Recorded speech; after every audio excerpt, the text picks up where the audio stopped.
الحمد لله نحمده ونستعينه ونستغفره ونؤمن به ونتوكل عليه ونعوذ بالله من شرور أنفسنا ومن سيئات أعمالنا من يهده الله فلا مضل له ومن يضلل فلا هادي له ونشهد أن لا إله إلا الله وحده لا شريك له ونشهد أن سيدنا وسندنا ونبينا وشفيعنا وحبيبنا ومولانا محمد صلى الله تعالى عليه وعلى آله وأصحابه وأزواجه وأتباعه وبارك وسلم تسليما كثيرا كثيرا. أما بعد أعوذ بالله من الشيطان الرجيم بسم الله الرحمن الرحيم. أذن للذين يقاتلون بأنهم ظلموا وإن الله على نصرهم لقدير. الذين أخرجوا من ديارهم بغير حق إلا أن يقولوا ربنا الله. وقال الله تبارك وتعالى ولقد نصركم الله ببدر وأنتم أذلة.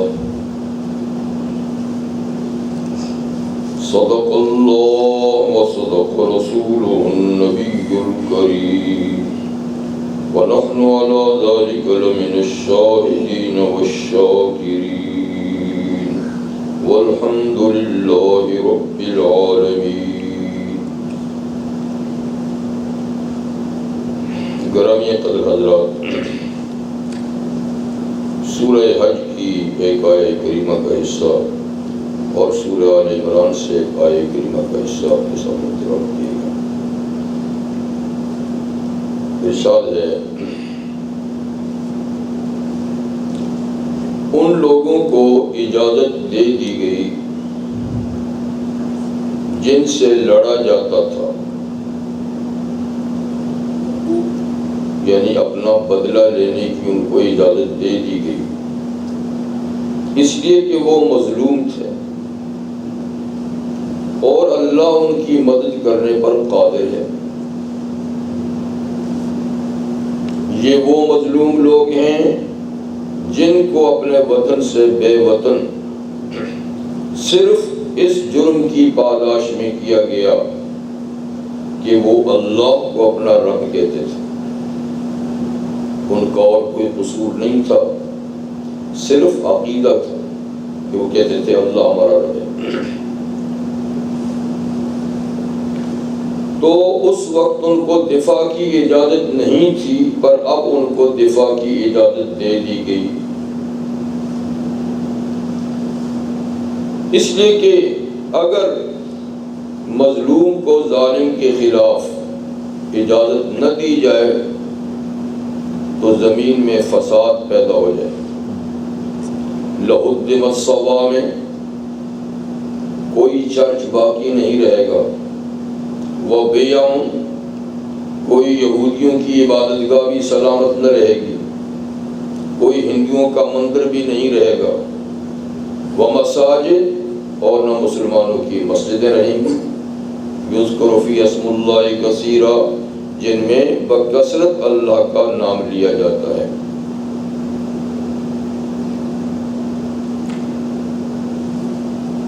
اس آیہ کریمہ سے مسلمانوں کو پہلی مرتبہ جہاد کی اجازت دی گئی. جہاد فی سبیل اللہ کی یہ پہلی آیت ہے سورہ حج کی. اور سب سے پہلی کفر کے خلاف جنگ مسلمانوں نے کی اور جیتی وہ جنگ بدر ہے، بدر کبریٰ، کیونکہ ایک بدر صغریٰ بھی ہے اس کے بعد. جب نبی کریم صلی اللہ علیہ وسلم مدینہ منورہ ہجرت کر گئے اور مسلمان بھی سب اطراف و اکناف سے مدینہ میں جمع ہو گئے، اور ہجرت اس زمانے میں فرض تھی نماز کی طرح، بلکہ وہ ایمان کی نشانی تھی۔ اگر کوئی نماز پڑھتا پر ہجرت نہ کرتا تو اس کا ایمان، اس کی نماز قابل قبول نہ تھی، سوائے مجبور لوگوں کے۔ اس لحاظ سے ہر طرف سے لوگ مسلمان مدینہ میں اکٹھے ہوئے۔ کافر جو مکہ میں مسلمانوں کو ستاتے تھے اور حضور کو اب چاہیے تھا کہ ان کو دوسری جگہ میں چین سے رہنے دیتے، لیکن انہوں نے وہاں بھی ان کو بے چین رکھنے کا فیصلہ کر لیا۔ تو مکہ میں تو دفاع کی اجازت نہیں تھی، اللہ تعالیٰ نے مدینہ جا کر جب ایک جماعت بن گئی تو مسلمانوں کو دفاع کی اجازت دے دی۔ چھوٹے موٹے سریہ اس فوج کو کہتے ہیں جس میں فوجی دستہ کسی آفیسر کے تحت کسی مہم پر بھیجا جائے، اس کو سریہ کہتے ہیں، اور غزوہ اس کو کہتے ہیں جس میں سپہ سالار فوج کا کمانڈر خود شریک ہو، یعنی نبی کریم صلی اللہ علیہ وسلم۔ تو پہلا غزوہ غزوہ بدر ہے۔ اس سے پہلے چھوٹے چھوٹے سریے تھے جو حضور کسی کی باتیں کچھ فوج بھیج دیتے تھے۔ کافروں نے فیصلہ کیا، مکہ والوں نے، کہ یہ لوگ وہاں مدینہ میں جا کر قوت جمع کریں گے اور یہ ہمارے خلاف، کیونکہ ہم نے ان پہ ظلم کیے بہت زیادہ، تو انتقام لیں گے۔ اس لیے ان کو جو وہاں اسلام کا پودا لگ رہا ہے، اس پودے کو ابھی سے اکھیڑ دینا چاہیے، پہلے سے کہ یہ درخت بن جائے۔ دونوں نے ایک کمپنی کے تحت، تجارتی کمپنی کے تحت، سب مکہ والوں نے اپنا سرمایہ اکٹھا کیا اور ملک شام تجارت کے لیے مال بھیجا، اور فیصلہ یہ کیا کہ اس مال تجارت کا جتنا بھی منافع ہوگا وہ مسلمانوں کے خلاف استعمال۔ قافلہ کے سربراہ جناب ابو سفیان تھے رضی اللہ عنہ، اس وقت مخالف تھے۔ 40 آدمیوں پہ یہ قافلہ تھا، اور اس میں 262 کلو سونا کا سرمایہ تھا ٹوٹل۔ 1000 اونٹ تھے۔ نبی کریم صلی اللہ علیہ وسلم کو پتہ چل گیا کہ یہ مال جا رہا ہے اور یہ واپس آ کر ہمارے خلاف استعمال ہوگا۔ فوجی نقطہ نظر سے یہ ضروری ہوتا ہے کہ اس قسم کے قافلے کو روکا جائے، یہ مال ضبط کیا جائے۔ تو حضور صلی اللہ علیہ وسلم نے جاسوس بھیجے، لیکن وہ قافلہ نکل گیا، شام چلا گیا تو فرمایا کہ اس کو واپسی میں اس کا رستہ روکنا ہے، کیونکہ یہ سرمایہ کو ہمارے خلاف استعمال ہوگا۔ واپسی میں اس کا قافلے کا روکنے کے لیے حضور علیہ السلام نے صحابہ سے فرمایا کہ جو ہمارے ساتھ جا سکتے ہیں جائیں، کوئی لڑائی جھگڑا نہیں ہے، صرف قافلے کو روک کے یہ مال ضبط کرنا ہے جو ہمارے خلاف استعمال ہوگا۔ تو 313 یا 315 افراد، جس میں بچے بھی تھے بوڑھے بھی تھے، ساتھ لے کر چلے گئے۔ لیکن قافلے والوں کو پتہ چل گیا تو وہ اپنا رستہ بدل کر دوسرے رستے سے چلے گئے، لیکن اپنے تحفظ کے لیے مکہ والوں کو بھی پیغام بھیج دیا کہ ہمارا رستہ روکا جا رہا ہے، ہماری مدد ہو۔ یہ چلے گئے اور مکہ میں ہلچل مچ گئی، اور مکہ میں باقاعدہ فوجی مہم کے تحت کوئی 1300 لوگ مقابلے کے لیے آ گئے۔ باقاعدہ فوج ساز و سامان کے ساتھ، لو لشکر کے ساتھ۔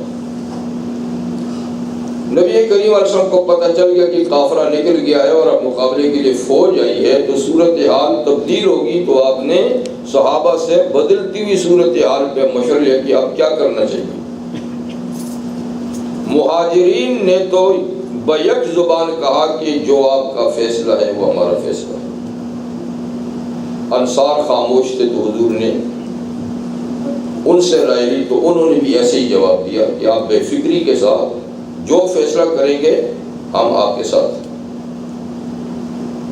تو چنانچہ فیصلہ ہوا کہ اب ان سے ہی مقابلہ کرنا جو مقابلے کے لیے آئے ہیں۔ یہ رمضان المبارک کا مہینہ تھا اور یہ پہلا رمضان ہے، اس سے پہلا رمضان کا روزہ فرض نہیں تھا، یہ پہلا رمضان ہے کہ اس میں یہ مہم پیش آئی۔ خیر مجاہدین کے لیے تو روزے کی اجازت تھی کہ وہ نہ رکھیں اس دوران، کیونکہ کمزور پڑیں گے، دشمن سے لڑائی ہو۔ تو حضور صلی اللہ علیہ وسلم تشریف لائے تو بدر کے مقام پر وہ بھی آ گئے اور صحابہ بھی تشریف لے گئے۔ صورتحال مسلمانوں کے لیے موافق نہیں تھی، لیکن اللہ نے مدد کی غیبی اور موافق ہوگی۔ بارش برسی، ریت جم گئی، پانی مل گیا ان کو، مسلمانوں کو۔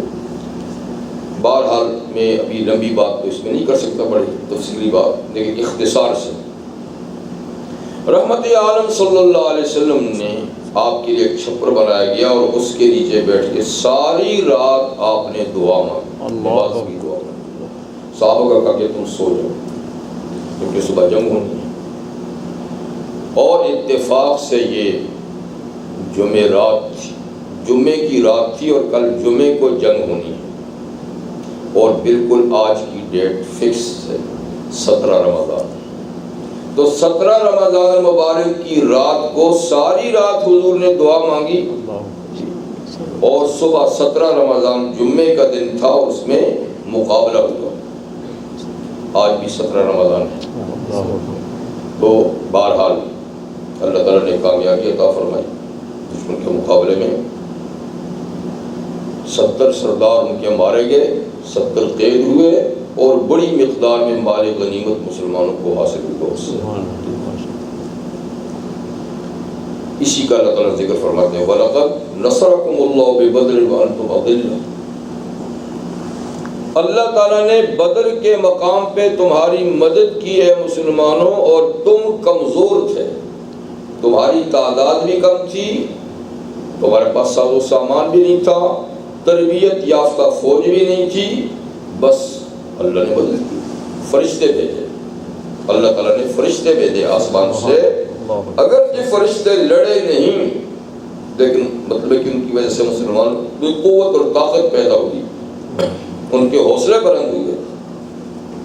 اللہ تعالیٰ نے آسمانی فرشتوں سے بھی کہا کہ ثبتوا الذین آمنوا، مسلمانوں کی صرف ثابت قدمی کرو۔ اکا دکا واردات تو فرشتوں نے کی، لیکن باقاعدہ وہ لڑے نہیں۔ اس جنگ میں شیطان بھی انسانی شکل میں کچھ اپنے شتونوں کو لے کر شریک ہوا تھا کافروں کی ہمت افزائی کے لیے۔ ایک عرب سردار کی شکل میں، سراقہ بن مالک بن جاشم کی شکل میں، لیکن جب اس نے فرشتوں کو اترتے دیکھا تو وہ دم لگا کر بھاگ گیا۔ جب کافروں نے کہا کہ میاں تم تو بڑے پکے وعدے کر کے آئے تھے، اب بھاگتے کیوں؟ کہا انی ارا ما لا ترون، جو منظر میں دیکھ رہا ہوں تم نہیں دیکھ رہے، انی اخاف اللہ، مجھے ڈر لگتا ہے۔ اب لوگوں سے مقابلہ یا تو فرشتوں سے مقابلہ ہے بھائی، تو بہرحال وہ بھاگ گیا۔ اس طرح بھی حوصلے پست ہوئے۔ ایک اور سردار جو 300 فوج لے کر آیا تھا، شریک ہوا تھا، اخنس بن شریک، اس نے بھی کہا بھائی کہ تمہارا قافلہ بچ گیا تو خواہ کا پنگا کیوں لیتے ہو، جاؤ واپس۔ لیکن ابو جہل بڑا اکڑا ہوا، اس نے کہ نہیں، اب تو ہم اینٹ سے اینٹ بجا کے رکھیں گے اور ان سب کو جکڑ کے باندھ کے مکہ لے جائیں گے تاکہ ان کو پتہ چلے کہ مقابلہ کیسا ہو۔ بڑا مغرور۔ تو 1300 میں سے 300 وہ بھی چلا گیا، تو یہ 1000 رہ گئے۔ بہرحال اللہ تعالیٰ نے کامیابی عطا فرمائی اس بدر کے موقع پر، اور اس دن کو اللہ نے قرآن حکیم میں یوم الفرقان کہا۔ یوم الفرقان یعنی حق اور باطل میں فرق کرنے والا پہلا دن۔ پہلا دن ہے کہ جس میں اللہ تعالیٰ نے حق اور باطل کا فیصلہ کیا اور حق والے تھوڑے ہونے کے باوجود کامیاب ہوئے۔ اصل میں کامیابی کا دار و مدار فوج کی کثرت پر نہیں، ساز و سامان اور تربیت سے نہیں، اس کا دار و مدار اللہ تعالیٰ کی مدد پر ہے۔ اللہ جس کی مدد کرے وہ کامیاب ہوتا ہے، اور جس کو اللہ تعالیٰ چھوڑ دے بے مدد تو وہ کتنی بڑی فوج کیوں نہ ہو وہ کامیاب نہیں ہو سکتا۔ اور اللہ کی مدد حاصل کب ہوتی ہے؟ جب اللہ کی فرما برداری کی جائے، اس کی اطاعت کی جائے، اس کا حکم مانا جائے۔ عمر فاروق رضی اللہ عنہ کے خلافت کے زمانے میں ایک مہم فوجی بھیجی گئی، غالباً یہ ایران کے محاذ پر ہی تھی، ایران ہی کے فتح کے سلسلے میں فوج گئی ہوئی تھی۔ تو ایک معرکے میں کافی وقت لگ گیا، کوئی فیصلہ نہیں ہو رہا تھا ایک محاذ پر۔ تو کمانڈر نے امیر المومنین کو خط لکھا کہ جناب یہ اس محاذ پہ کامیابی نہیں ہوتی، ہم آگے بڑھنا چاہتے ہیں، بڑھ نہیں سکتے، لہٰذا ہمیں اور مدد کی ضرورت ہے اور فوج بھیجیے۔ تو امیر المومنین نے جواب میں خط لکھا، انہوں نے کہا کہ اور فوج کی بات رہنے دو، جتنی میں نے بھیجی ہے وہ کافی ہے۔ بات یہ ہے کہ تم میں کوئی عملی کوتاہی ہوگی، کوئی نیتوں میں اخلاص کی کمی ہوگی، جس کی وجہ سے یہ محاذ تمہارا کمزور ہو رہا ہے، اس لیے تم اپنی اصلاح کرو، اپنے اعمال کو جانچو، کون سی تم میں کمی ہے۔ اگر کسی کی نیت میں فجور ہے تو اپنی نیت کی اصلاح کرے۔ یہاں ملک گیری اور لوگوں پر کامیابی حاصل کرنا مقصد نہیں، اللہ کا کلمہ بلند کرنا، حق کا بول بالا کرنا مقصد ہے۔ اس لیے تم اپنی نیتوں کا جائزہ لو، اپنے اعمال کا جائزہ لو، اور فوج نہیں بھیجوں گا۔ پھر یہ بھی فرمایا کہ دیکھو اللہ کی مدد مسلمان کو صرف اس لیے حاصل ہوتی ہے کہ وہ کافر کے مقابلے میں اللہ کا اطاعت گزار ہے، اللہ کا فرما بردار ہے، اللہ کی عبادت کرتا ہے، اور کافر اللہ کی عبادت نہیں کرتا۔ اگر مسلمان بھی اللہ کی عبادت چھوڑ دے، اس کی اطاعت چھوڑ دے، تو پھر تو بات برابر ہو جائے گی، پھر اللہ کی مدد تو نہیں ہوگی اس کے ساتھ۔ جب اللہ کی مدد نہیں ہوگی تو پھر طاقت کا مقابلہ طاقت کے ساتھ رہ جائے گا، کہ پھر تمہیں بھی اتنی طاقت لینی پڑے گی جتنی ان کی ہے۔ تو اگر تم چاہتے ہو کہ تمہاری مدد اللہ کرے تو تم نیتوں میں اخلاص اور عمل میں صداقت پیدا کرو۔ جب یہ لیٹر کیا کمانڈر نے پورے فوجیوں کو پڑھ کے سنایا تو ان سب نے پھر سے نئے سرے سے سچی توبہ کی کہ یا اللہ اگر ہمارے دلوں میں کوئی کوتاہی ہے معاف فرما دے۔ جی عمل میں تو ماشاءاللہ پکے ہی تھے، اور اب کے جو انہوں نے حملہ کیا تو معاف فرما۔ تو کم من فئۃ قلیلۃ غلبت فئۃ کثیرۃ باذن اللہ۔ جناب طالوت بنی اسرائیل میں بادشاہ تھے، بنی اسرائیل پر بھی ایک دور گزرا ہے، کئی دور گزرے ہیں، اس میں ایک دور یہ گزرا کہ دشمن نے انہیں اتنا ذلیل اور خوار کر دیا، اتنا کر دیا کہ اٹھنے کے قابل نہیں رہے۔ تو انہوں نے وقت کے پیغمبر سے درخواست کی، حضرت سمویل علیہ السلام سے، کہ جناب آپ ہمارے لیے کوئی بادشاہ مقرر کریں کہ جس کی قیادت میں ہم دشمن سے لڑ کے اپنا علاقہ بھی لیں اور ہمارے جو بچے اور بیٹیاں غلام اور باندیاں بنائیں ان کو بھی چھڑائیں۔ تو اللہ کے نبی نے کہا کہ دیکھو اللہ نے اگر یہ چیز تم پہ فرض کر دی نا تم پھر کرو گے نہیں، اس لیے رہنے دو۔ انہوں نے کہا جی کیسے نہیں کریں گے، وقت اخرجنا، ہمیں ہمارے اولاد سے بھی الگ کر دیا گیا ہے، ہمارے ملک سے بھی، کیسے نہیں کریں گے، صرف آپ سربراہ مقرر کریں۔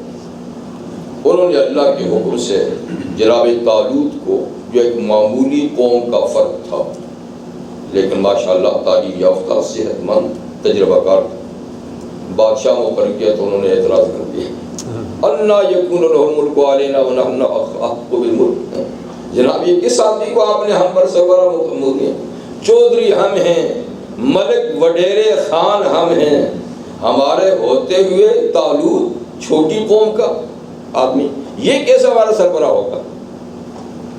تو اللہ کے نبی نے کہا یہ میرا چناؤ، میرا انتخاب نہیں، ان اللہ اصطفیٰ علیکم، اللہ نے اس کو تم پر چنا ہے، میں اللہ کا نبی ہوں، میں فیصلے نہیں کرتا، فیصلہ اللہ کا ہوتا ہے، میں اللہ کا فیصلہ سناتا ہوں، تو اللہ نے اس کو چنا ہے۔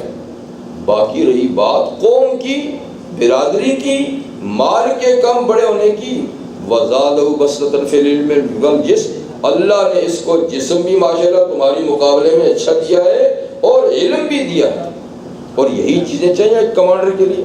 خیر طالوت مقرر ہو گئے، وہ انہوں نے بھرتی کی تو جوش و خروش میں آ کر کوئی 80,000 لوگوں نے نام فوج میں لکھوا دیے، بڑی بھیڑ لگ گئی۔ تو انہوں نے سوچا کہ یہ تو بھیڑ بھاڑ ہے، نعرے باز لوگ ہیں، اور ایسے لوگ کم ہیں جو میدان میں جم سکیں، ان کا امتحان لینا چاہیے۔ جب فوج روانہ ہوئی تو گرمی کا موسم تھا، سامنے ایک نہر بہتی تھی، قَإِنَّ اللَّهَ مُبْتَلِيكُم بِنَهْرٍ، دیکھو پہلے اللہ تمہیں اس نہر پہ آزماتا ہے، اگر تم نے اس نہر سے پانی پیا پیاس کے باوجود تو تمہارا نام فوج کی لسٹ سے کاٹ دیا جائے، ہاں ایک چلو لینے کی اجازت ہے، ایک چلو، اس سے زیادہ نہیں۔ اب وہ جو پیاسے پہنچے تو انہوں نے خوب پیٹ بھر کے پانی پیا، کسی نے اطاعت نہیں کی، اور فوج میں جب کمانڈر کی اطاعت نہیں ہوگی وہ فوج کبھی نہیں لڑ سکتی۔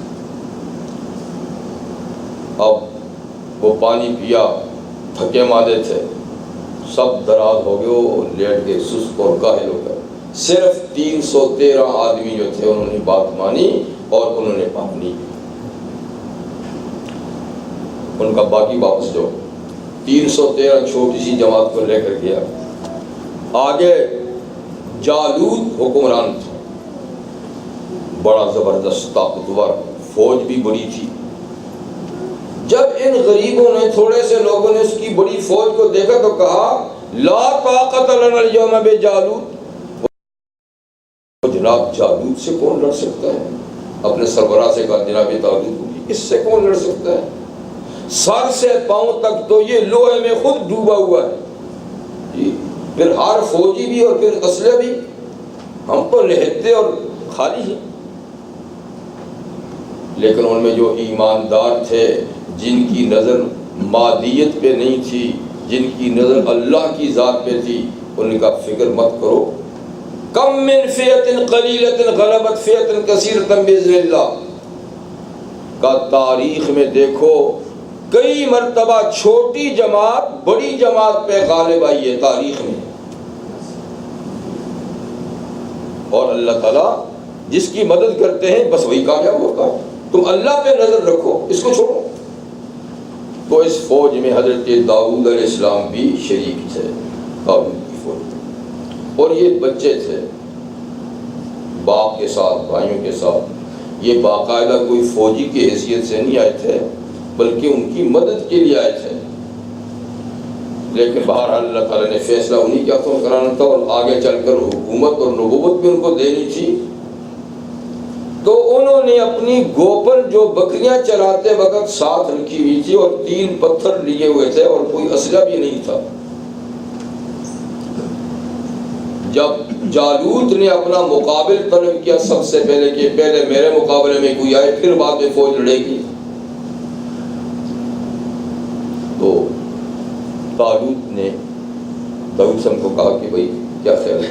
کہا بالکل میں تیار ہوں، میں تیار ہوں، حالانکہ آپ کوئی باقاعدہ فوجی نہیں تھے۔ ٹھیک ہے، آپ آگے نکلے اور آپ نے پتھر ایک گوپن میں ڈال کر اس کو گھمایا، تو اس نے کہا میں کوئی کتا تو نہیں تو پتھر سے مارتا ہے، کوئی تلوار لے کر آ جیسا کہ میں تلوار رکھتا ہوں۔ اس نے کہا اس بات کو لینے، مقابلہ کرنا میں جس چیز سے کروں. ایک گوپن جو گھما کے ماری تو سارا وہ لوہے میں ڈوبا ہوا تھا, آنکھ خالی تھی, سیدھی آنکھ میں لگی, پتھر آنکھ میں لگا اور پار ہو گیا. دوسرا اور تیسرا اور اس کو ڈھیر کر دیا. جب وہ ڈھیر ہو گیا تو جب سربراہ مر جائے تو فوج میں سے کھلبلی بن جاتی, فوج ویسی تتر متر ہوگی. اور اللہ تعالیٰ نے مختصر جماعت کو اتنی بڑی طاقت پہ فتح دے دی. اللہ کا اپنا اصول ہے, اللہ اس کی مدد کرتے ہیں جو ان تنصروا اللہ ینصرکم, اگر تم اللہ کے دین کی مدد کرو گے تو اللہ تمہاری مدد کرے گا. بس سیدھی سیدھی بات ہے. دو لفظوں میں اللہ فرما دیا ان تنصروا اللہ ینصرکم ویثبت اقدامکم, تم اللہ کے دین کی مدد کرو گے اللہ تمہاری مدد کرے گا اور تمہارے قدم بھی جمائے گا. تو آج نہیں ہو رہی مدد, اس لیے کہ ہم بھی اللہ کے دین کی مدد سے پیچھے, نہ اس کی اطاعت میں سرگرم ہیں, نہ عبادت میں سرگرم ہیں, نہ اس کے دین کی وہ خدمت کر رہے ہیں جو کرنی چاہیے. تو پھر مدد کہاں سے آئی؟ ہم نے خود رستے روک رکھے ہیں. تو خیر, ایک عظیم الشان معرکہ تو مسلمانوں کا 17 رمضان کو بدر کے مقام پر ہوا. دوسرا ایک اور عظیم الشان معرکہ جس سے پورا عرب مسلمانوں نے فتح کر لیا, وہ فتح مکہ, کہ جو لوگ مکہ پر نظر رکھے ہوئے تھے کہ جس کے کنٹرول میں مکہ ہوگا وہ حق پر ہوگا, وہ کہتے ہیں ہم دلائل نہیں سمجھتے, ہم تو یہ سمجھتے ہیں کہ اللہ کا گھر اور یہ مقدس شہر جو اس پہ قابض ہوگا وہی حق پہ ہوگا, اس لیے مکہ کے مشرک چونکہ قابض ہیں لہذا یہ ٹھیک ہے, اور اگر مسلمانوں کے قبضے میں آ جاتا ہے تو پھر ہم سمجھیں گے کہ وہ ٹھیک ہے. کچھ ایسے لوگ بھی ہوتے ہیں. تو اللہ تعالیٰ نے اس کا فیصلہ بھی رمضان میں کرا. 2 رمضان میں مطلب 2 ہجری میں 17 رمضان کو بدر میں فیصلہ ہوا, تو 10 رمضان المبارک 8 ہجری میں نبی کریم علیہ السلام نے فتح مکہ کا فیصلہ کیا اور مدینہ سے روانہ ہوا. 7-8 دن کا سفر کرنے کے بعد مکہ پہنچے اور مکہ بغیر جنگ کے فتح ہوا, بغیر جنگ کے فتح ہوا. مکہ فتح ہوا, اب دنیا کی آنکھیں کھل گئی کہ اسلام حق ہے. تو اب لوگ جھوک در جھوک اسلام میں شامل ہونے کے لیے آ رہے ہر طرف سے. اللہ تعالیٰ نے پہلی اطلاع دے دی اذا جاء نصر اللہ والفتح, اے محمد صلی اللہ علیہ وسلم جب اللہ کی مدد آ جائے اور مکہ فتح ہو جائے, ورأیت الناس يدخلون فی دین اللہ افواجا, اور آپ پھر لوگوں کو دیکھیں کہ وہ اللہ کے دین میں فوج در فوج داخل ہو رہے ہیں. پہلے تو ایک ایک ڈرتا ڈرتا کہیں آتا تھا, اب تو پورے جتھے اور جماعتوں کی شکل میں آ رہے ہیں اور کلمہ پڑھ رہے ہیں. ہر قوم کے وفد آ رہا ہے, اپنی قوم کی طرف سے اسلام قبول کر رہا ہے. تو بہر مکہ بھی 18 رمضان کو فتح, 18 رمضان.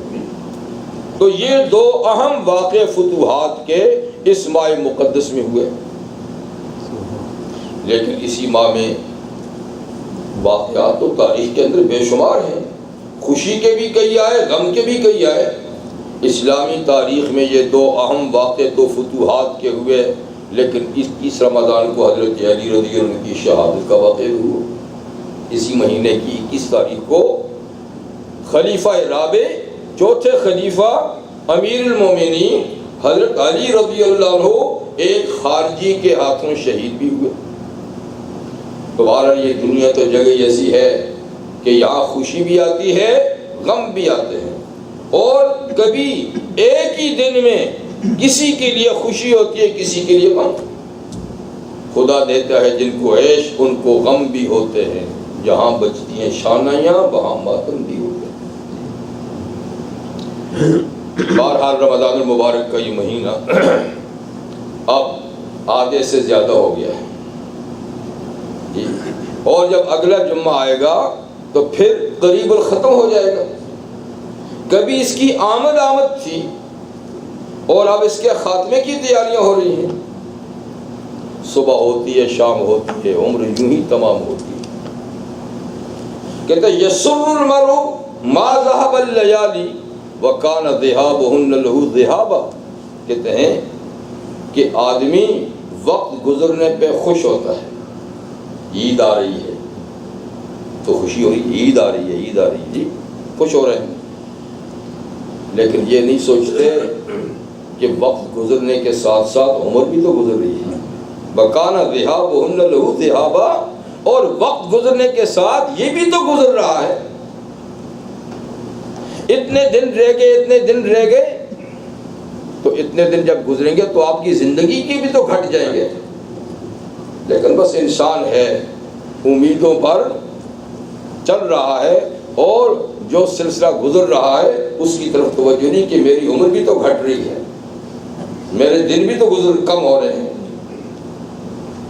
تو رمضان المبارک بہرحال اختتام کو ہے، یہ دوسرا عشرہ ہے. اور اب آخری عشرے میں ایک خاص عبادت جو ہے وہ اعتکاف ہے. اعتکاف کہتے ہیں اپنے آپ کو کسی کام کے لیے روک لینا. اعتکاف کا معنی کسی کام کے لیے رک جانا. لیکن یہ اسلامی عبادات میں سے ایک عبادت کا نام ہے کہ عبادت کی نیت سے اپنے آپ کو روک لینا، اس کو اعتکاف کہتے ہیں. اعتکاف کی 3 قسمیں ہیں. ایک ہے واجب اعتکاف، ایک ہے سنت موقدہ اعتکاف، ایک ہے نفل اعتکاف. واجب اعتکاف تو یہ ہے کہ آدمی اپنے اوپر خود اس عبادت کو لازم کر لے تو وہ لازم ہو جاتی ہے.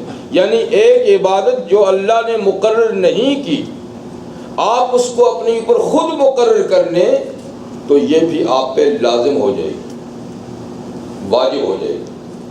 اور اس کا نام ہے نظر. اس کا نام کیا ہے؟ منت اور نظر.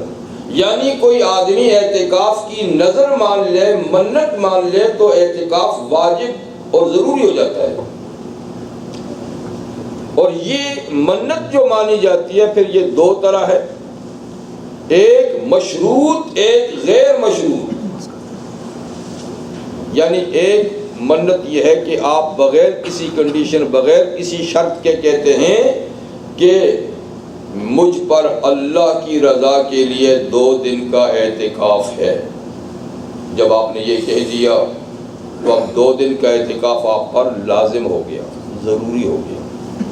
لیکن آپ نے کوئی کنڈیشن نہیں لگائی، اس لیے کبھی بھی آپ یہ 2 دن کا اعتکاف کریں.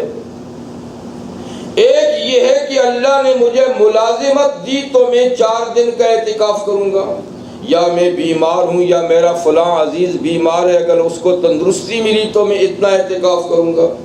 تو یہ مشروط کہتے ہیں اس کو، شرط کے ساتھ کہ جب آپ کو ملازمت ملے یا جو بھی آپ نے شرط لگائی ہے وہ پوری ہوگی تو پھر آپ پر اعتکاف ضروری ہوگا. پھر اس میں بھی ایک اعتکاف معین ہے، ایک غیر معین. یعنی ایک وہ کہ جس کے لیے آپ نے ڈیٹ فکس کی ہے اور ایک وہ کہ جس کے لیے ڈیٹ فکس نہیں کی. کام کہ میرا یہ کام ہو گیا تو میں 2 دن اعتکاف کروں گا، لیکن تاریخ مقرر نہیں کی تو جب چاہیں پھر آپ کریں. ایک یہ کہ فلاں دنوں میں فلاں تاریخوں میں کروں گا تو پھر اسی دن اور اسی تاریخ میں اعتکاف کرنا ہوگا. اور جو واجب اعتکاف ہے یعنی نظر اور منت کا، اس میں روزہ رکھنا بھی شرط ہے، اور کم سے کم یہ 1 دن کا اعتکاف کی نظر ہوگی. 1 دن سے کم اعتکاف کی نظر نہیں ہوتی. تو اس میں رات مغرب سے پہلے بیٹھنا ہوگا، تو یہ رات اگلا پورا دن، اگلی مغرب تک یہ 1 دن کا اعتکاف ہوگا. اگلے دن مغرب تک، یعنی دن کے ساتھ رات بھی کاؤنٹ ہوگی. یہ تو ہو گیا واجب. دوسرا ہے سنت موقدہ جو رمضان المبارک کے آخری 10 دنوں میں ہوتا ہے. یہ سنت موقدہ لیکن علی الکفایہ ہے، ہر آدمی پر سنت موقدہ نہیں. اگر شہر میں کسی مسجد میں ایک آدمی نے بھی سجدے کر لیا تو سارے علاقے والوں سے سنت ادا ہو جائے گی. ثواب تو اسی کو ملے گا جو کرے گا، لیکن سنت سب کی طرف سے ادا ہو جائے گی، یعنی وہ سنت چھوڑنے پر پکڑے نہیں جائیں گے. لیکن جہاں تک ثواب کی بات ہے تو ثواب اسی کو ملے گا. یہ جو سنت اعتکاف 10 دنوں کا ہے، نبی کریم علیہ السلام نے پوری زندگی یعنی مدینہ کی جو زندگی ہے، یعنی رمضان کا روزہ فرض ہونے کے بعد جتنے بھی رمضان آپ کی آئے سب میں آپ نے اعتکاف کیا. ایک مرتبہ ایک رمضان میں اعتکاف نہیں کر سکے تھے تو اگلے رمضان میں پھر 20 دن کا آپ نے اعتکاف کیا. آپ نے اعتکاف چھوڑا نہیں. اور حضور نے فرمایا المعتکف یعتکف الذنوب، اعتکاف میں بیٹھنے والا دراصل اپنے آپ کو گناہوں سے بچاتا ہے. یعنی اعتکاف کا بڑا مقصد گناہوں سے بچنا. اس لیے اعتکاف کے لیے شرط ہے کہ وہ مسجد میں ہو. مسجد میں ہو. مسجد جیسی پاکیزہ جگہ پوری جگہ زمین میں نہیں. مسجد زمین کی سب سے مقدس اور پاکیزہ جگہ ہے، تو اعتکاف مسجد میں ہوگا تاکہ اس ماحول میں رہ کر وہ نیکی زیادہ سے زیادہ کرے اور گناہوں سے اپنے آپ کو بچائے. اب بدقسمتی سے مسجدیں بھی ہمارے گناہوں سے بچی بھی نہیں ہیں. یہاں بھی ہم ہلوڑ بازی کرتے رہتے ہیں، شور مچاتے ہیں، حالانکہ یہ بہت ادب کی جگہ ہے، بڑے احترام کی جگہ ہے کہ مسجد میں اللہ کا گھر ہے. ہمارے گھر میں کوئی مہمان آئے اور کوئی تہذیب سے نہ بیٹھے تو ہم کیسے اس کو سمجھتے ہیں کہ یہ فلانے کے گھر میں گیا تھا تہذیب سے نہیں بیٹھا. اور اللہ کے گھر میں اگر ہم ادب اور احترام سے نہ رہیں، بات کرنے میں، بیٹھنے میں، گفتگو میں، تو پھر اس سے کیا ہو سکتا ہے. تو بہرحال پاکیزہ جگہ اعتکاف کے لیے مسجد، اور اس کا ماحول بھی، کیونکہ اچھے لوگ اس میں آتے ہیں. اچھے ماحول میں جب آدمی 10 دن رہے گا تو کتنی اچھی اس اچھائی پیدا ہوگی. اور اعتکاف دراصل یہ روزے کی عبادت کو ہی کی تکمیل کا حصہ ہے. روزے کی عبادت میں کچھ گھنٹوں تک کھانا پینا اور جنسی خواہشات سے اپنے آپ کو بچانا ہوتا ہے، لیکن وہ گھنٹے گزرنے کے بعد پھر 3 چیزوں کی اجازت ہے.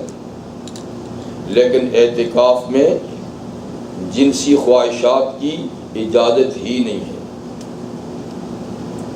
نہ مسجد تو ظاہر بات ہے، اور گھر جانے کی بھی اجازت نہیں. کھا پی تو سکتے ہیں روزے کے بعد، لیکن جنسی خواہش تو رمضان میں نہیں پوری کی جا سکتی بالکل. کیا مطلب؟ اس میں بندہ پورے کا پورا اللہ کے ساتھ جڑا رہتا ہے، پورے کا پورا.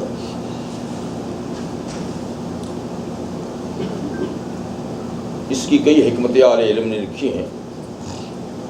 اس عبادت کے اندر کتنی خوبیاں ہیں. کہتے ہیں کہ ایک خوبی تو آپ یہ سمجھیے کہ اللہ کے نبی صلی اللہ علیہ وسلم نے ارشاد فرمایا ہے کہ جو آدمی ایک دفعہ نماز پڑھے اور اگلی نماز کا ارادہ کرے کہ انشاءاللہ وہ بھی پڑھوں گا، تو یہ بیچ کا وقت بھی نماز میں لکھ دیا جاتا ہے، صرف اس ارادے سے کہ اب یہ دوسری نماز بھی پڑھے. وہ جب پڑھی اور اگلی نماز کی نیت کر لی کہ انشاءاللہ وہ بھی پڑھوں گا، تو اس نماز سے اس نماز تک کا وقت بھی نماز میں لکھ دیا جاتا ہے. لیکن یہ نیت ہم میں سے کتنے لوگ کرتے ہیں؟ ہم تو نماز پڑھی سب کچھ بھول جاتے ہیں. لیکن جو آدمی اعتکاف بیٹھتا ہے یہ اور جائے گا کہاں؟ اس کو تو مسجد میں رہنا نا. اس کی تو آٹومیٹک نیت ہے کہ میں فجر پڑھیے تو اب زور بھی پڑھوں گا، زور پڑھیے تو عصر بھی پڑھوں گا، عصر پڑھیے تو مغرب و عشاء، اور عشاء پڑھی تو فجر بھی پڑھوں گا، اور جاؤں گا کہاں؟ تو اس کی تو خود بخود ہر نماز کی نیت ہوتی ہے. تو اس طرح فرمایا کہ اس کی مثال ایسے ہے جیسے کہ 20 رمضان کو مغرب کے وقت اس نے نماز کی نیت کی اللہ اکبر، اور 29 یا 30 رمضان کی مغرب کو چاند رضا السلام علیکم ورحمۃ اللہ السلام علیکم، جیسے کہ 10 دن نماز میں رہا، 10 دن نماز میں رہا، تو کتنے بڑے فائدے کی بات۔ اور پھر مسجد کا پاکیزہ ماحول، نمازیوں کے ساتھ گھلنا ملنا، تلاوت کرنا، ذکر و اذکار کرنا، یہ مسجد ہی میں رہنا، یہ آدمی کی روح کو کتنا منور کرے گا، اور روح کتنی طاقتور ہوگی، کیونکہ یہ پورا روحانی ماحول تو ہے۔ اور ایک حکمت اہل علم نے یہ بھی لکھی ہے اعتکاف کی، کہ اس کی مثال ایسے ہے جیسے کہ ایک فقیر، ایک محتاج، ایک ضرورت مند ایک دولت مند کے دروازے پہ جاتا ہے، بھیک مانگتا ہے، اپنی ضرورت کی چیز مانگتا ہے، اور یہ فیصلہ کرتا ہے کہ جب تک بھیک ملے گی نہیں تو جاؤں گا نہیں، اس دروازے کو نہیں چھوڑوں گا۔ بستر لے جا کر دروازہ گیٹ پہ ڈال دیتا ہے کہ میں بھیک لے کے جاؤں گا۔ تو اہل علم کہتے ہیں کہ وہ دولت مند اگر سنگ دل بھی ہوگا نا، سخت دل بھی ہوگا، بخیل بھی ہوگا، تب بھی کچھ نہ کچھ اس کو دے گا۔ یار یہ تو آگے پڑ ہی گیا، یہ تو پڑ ہی گیا ہے، یہ تو جاتا ہی نہیں ہے، اس کو کچھ دو۔ تو اگر ایک سنگ دل اور بخیل تک بھی اپنے دروازے پہ پڑے ہوئے کو محروم نہیں چھوڑے گا، آج کل بخیلوں کی بات نہیں کرتا، وہ تو پولیس کو بلا لیں گے، اس کو اٹھا کر لے جاؤ بھائی، خود تھپڑ مارے، یعنی کسی میں کچھ نہ کچھ انسانیت ہو نا، اس کی بات کرتا ہوں۔ اب تو بعض لوگ ایسے ہیں کہ پوچھیے بات، تو خیر کچھ نہ کچھ دے گا۔ اور فرمایا کہ کوئی رحیم و کریم بادشاہ کے دروازے پہ، اس کے گھر پہ کوئی بستر ڈال لے کہ میں تو لیے بغیر نہیں جاؤں گا، تو وہ تو ویسے ہی دیتا رہتا ہے، اور اپنے گھر پہ کوئی آ کر پڑ جائے تو اس کو کیسے وہ نوازے گا، کیسے وہ نہیں دے گا۔ تو بہرحال یہ بہت مقدس عبادت ہے۔ ایک روایت میں فرمایا کہ ایک اعتکاف کا ثواب 2 حج عمروں کے برابر ہے، 2 حج عمروں کے نفلی۔ تو دیکھیے 10 دن اگر گھر مسجد کے اندر بیٹھ گئے اور مفت میں آپ کو عمرے اور حج کا ثواب مل جائے تو یہ غنیمت کی بات ہے۔ تو کوشش کیجیے، اللہ تعالیٰ توفیق عطا فرمائے تو یہ سنت ادا کریں، بہت بڑا اس کا فائدہ ہے۔ تیسرا ہے نفل اعتکاف۔ نفل اعتکاف کے لیے کوئی لمٹ نہیں، کوئی وقت مقرر نہیں، جس وقت جتنا اعتکاف چاہیں آپ کر سکتے ہیں، اور جب چاہیں کر سکتے ہیں۔ جب بھی اللہ کے گھر مسجد میں آئیں اور دروازے پہ اعتکاف کی نیت کر لیں کہ جب تک میں مسجد میں ہوں اعتکاف سے ہوں۔ تو مسجد میں تو ویسے ہی آئے ہیں، نماز پڑھنے کے لیے آئے ہیں، جب تک نماز پڑھیں گے تو مفت میں اعتکاف کا ثواب بھی آپ کو مل جائے گا۔ تو اس کے لیے نہ روزہ شرط ہے جی، اور نہ اس کے لیے کوئی اور شرط ہے، بس جتنی دیر رہیں گے اعتکاف کا ثواب ملے گا، اور جب چلے جائیں گے اعتکاف ٹوٹ جائے گا، جب دوبارہ آئیں گے پھر نیت کر لیں۔ تو جب بھی مسجد میں آئیں تو نیت کر لیں تو یہ اعتکاف ہو جائے انشاءاللہ، نفل اعتکاف۔ تو یہ تو ماشاءاللہ ہم سبھی لوگ کر سکتے ہیں کہ جب بھی مسجد میں جائیں۔ پھر اعتکاف کے لیے مردوں کے لیے سب سے افضل ترین جگہ مسجد حرام ہے۔ اللہ توفیق دے، جو بات توفیق لوگ گئے ہیں اللہ ان کے اعتکاف کو قبول فرمائے، ہم سب کو بھی توفیق عطا فرمائے۔ سب سے مقدس جگہ جو ہے وہ مسجد حرام ہے، اس کے بعد رحمت عالم صلی اللہ علیہ وسلم کی مسجد مسجد نبوی ہے، جہاں خود آقا نے 10 سال نہیں 8 سال اعتکاف کیا، 8 سال خود نے کیا۔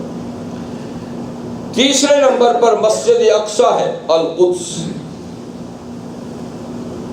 اور اس کے بعد آپ کے شہر کی جامع مسجد جس میں زیادہ سے زیادہ نمازی آتے ہوں، ایسی بڑی مسجد جو آپ کے شہر میں ہے وہ ہے، اور وہ بھی نہ ہو تو آپ کے محلے کی مسجد، مطلب کہ مسجد ہونی چاہیے جس میں باقاعدہ 5 وقت کی نماز ہو۔ جمعے کی نہیں ہوتی تو معتکف جمعے کی نماز کے لیے دوسری مسجد میں جا سکتا ہے، جمعہ پڑھ کے پھر اپنی مسجد میں آ جائے۔ اور اعتکاف میں ضرورت شرعی اور ضرورت طبی کے بغیر مسجد سے باہر نکلنے کی اجازت نہیں ہوتی۔ ضرورت طبی کا مطلب یہ ہے کہ باتھ روم استعمال کرنا ہے، اس کے لیے جانا ہی جانا، وضو کرنا ہے، یا غسل واجب ہو گیا ہے تو غسل کرنا ہے، سنت غسل کے لیے نہیں جا سکتے باہر، جی جنازے کی نماز کے لیے باہر نہیں جا سکتے، بیمار پرسی کے لیے بھی نہیں جا سکتے۔ یعنی وہ کام نیکی کے جو باہر کیے جا سکتے ہیں اعتکاف کے دوران آپ نہیں جا سکتے، اور ان کا ثواب خود بخود آپ کو مسجد میں ملے گا۔ یعنی جو کام نیکی کے باہر کیے جاتے ہیں، اب اعتکاف کی وجہ سے آپ نہیں جا سکتے تو اس کا ثواب خود بخود آپ کے نام عمل میں لکھا جائے گا۔ البتہ کوئی آدمی باہر گیا ہے وضو کے لیے، واپس آ رہا تھا تو جنازہ ہو رہا ہے تو اس جنازے میں شریک ہو سکتا ہے۔ واپس آ رہا تھا تو رستے میں کسی نے بتایا کہ فلاں آدمی بیمار ہے تو چلتے چلتے اس کی بیماری پرسی کر سکتا ہے، لیکن باقاعدہ اس کام کے لیے مسجد سے باہر نہیں جا سکتا، ٹھیک ہے؟ تو یہ پابندی معتکف کو یعنی کرنی پڑتی ہے۔ تو بہرحال یہ آخری عشرے کی خاص عبادت ہے، اللہ تعالیٰ توفیق دے تو یہ کریں، نہیں تو نفل تو کر سکتے ہیں، تو جس وقت بھی مسجد میں داخل ہوتا ہے اعتکاف کی نیت کر لیں۔ اس کے علاوہ رمضان المبارک میں ایک اور عبادت بھی ضروری ہے، اور وہ صدقۃ الفطر ہے۔ زکوٰۃ الفطر بھی کہتے ہیں، فطرانہ بھی کہتے ہیں، صدقۃ الفطر بھی کہتے ہیں۔ اس کا تعلق روزے سے نہیں کہ کسی نے روزہ رکھا ہے تو وہ صدقہ فطر ادا کرے، یہ ہر شخص پر ایک الگ سے زکوٰۃ ہے جو رمضان المبارک میں ہر آدمی پہ جو صاحب نصاب ہے واجب ہوتی ہے۔ یعنی جس آدمی کے پاس فی الوقت اس وقت اتنا سرمایہ ہے کہ جس پہ زکوٰۃ فرض ہے، اور وہ سرمایہ گھر کے زائد فرنیچر پہ بھی آتا ہے جس پہ زکوٰۃ نہیں ہے، لیکن ضرور سے زیادہ فرنیچر ہے، ضرور سے زیادہ کپڑے ہیں اور ساز و سامان ہے، گھر میں اتنا کہ جس کی بیچے تو زکوٰۃ فرض ہوتی ہے، تو ایسے لوگوں کو بھی صدقہ فطر دینا ہے۔ صدقہ فطر صاحب نصاب کو دینا ہے اور اپنی نابالغ اولاد کی طرف سے بھی اس کو دینا ہے، لیکن بالغ اولاد اور بیوی کی طرف سے مرد پہ واجب نہیں، کیونکہ وہ خود اپنے ذمہ دار ہیں، لیکن بیوی کی طرف سے میرا مشورہ ہے کہ دے دیں ورنہ گھر میں تناؤ پیدا ہو جائے گا، اور جو اتنے اخراجات کرتے ہیں تو وہ بھی اس کی طرف سے دے دیں۔ تو بہرحال بالغ جو ہیں اپنے خود ذمہ دار ہیں، نابالغوں کا ذمہ دار جو ہے ان کا باپ ہے۔ تو ہر آدمی کو صدقہ فطر دینا ہوگا۔ یہ واجب ہوتا ہے عید کی صبح، لیکن آپ رمضان میں بھی دے سکتے ہیں وقت سے پہلے۔ واجب ہونے کا وقت عید کی صبح ہے جی، اور عید کی نماز سے پہلے دینے میں فضیلت ہے، بعد میں تو جیسے کہ قرض دینا ہے، پہلے دیں گے تو ثواب ہوگا، اس لیے کہ اس کا مقصد ان غریبوں کو بھی عید کی خوشی میں شریک کرنا ہے جو مالی کمزوری کی وجہ سے خوش نہیں ہو سکتے، وہی ہو سکتا ہے کہ عید کی نماز سے پہلے ان کو دیں۔ پھر صدقہ فطر کیونکہ عبادت ہے، اور عبادت جو حضور کے زمانے سے طے ہو چکی ہے وہی ہے، اس میں رد و بدل نہیں ہو سکتا۔ تو آقا صلی اللہ علیہ وسلم کے زمانے میں صدقہ فطر 3 چیزوں سے ادا ہوتا تھا، کیونکہ یہ 3 چیزیں وہیں تھیں اس زمانے میں، جو کھجورے اور کشمش، اور ان میں سے ہر ایک 3.5 کلو فی کس، اب تو ماشاءاللہ 3.5 کلو کافی قیمت رکھتی ہیں یہ تینوں چیزیں جی. اس زمانے میں مدینہ منورہ میں یہی چیزیں ہوتی تھی, سستی بھی ہوتی تھی. گندم کسی کے پاس ہوتی تھی, بعد میں جب دوسرے ملک فتح ہوئے اور گندم بھی آنے لگ گئی تو گندم چونکہ زیادہ قیمتی تھی اس لیے اس کا نصاب 2.25 کلو مقرر ہوا, ان کا آدھا جی. تو اب یہ 4 چیزیں ہیں, گندم یا اس کا آٹا, خالص گندم یا خالص آٹا 2.25 کلو یا اس کی قیمت, اور جو چھوارے اور کشمش 3.5 کلو یا اس کی قیمت, اور کسی جنس سے دینا ہو تو وہ سب 3.5 کلو ہی ہوگا. چاول دینے, مکی دینی ہے, دالیں دینی ہیں تو وہ 3.5 کلو ہوگا. صرف گندم 2.25 کلو. تو یہ ہے صدقہ فطر. اب بہتر یہ ہے اور سستی بھی آج کل یہی ہے کہ گندم جو زیادہ استعمال بھی ہم لوگ کرتے ہیں تو جو چیز استعمال ہو اسی میں سے صدقہ فطر دینا چاہیے. تو 2.25 کلو گندم یا اس کے آٹے کی جو قیمت ہے وہ صدقہ فطر عید سے پہلے ادا کر دیں, اپنی طرف سے, اپنے نابالغ بچوں کی طرف سے. ہم نے اندازاً $5 لکھ لیے ہیں, بنتے اس سے بھی کم ہے لیکن 5. باقی جو حضرات 10 لکھتے ہیں, 12 لکھتے ہیں, پتہ نہیں کیوں لکھتے ہیں, اس کو مجھے پتہ نہیں ہے, لیکن میں نے آپ کو بتا دیا کہ پیسوں میں اس کا حساب نہیں ہے, ان جنسوں میں حساب ہے. اور ان جنسوں میں زیادہ تر چونکہ گندم استعمال ہوتی ہے اس لیے میں نے اسی کا لکھ بھی دیا اور آپ کو بتا بھی دیا. تو ایک یہ چیز ہوگی, ٹھیک ہے.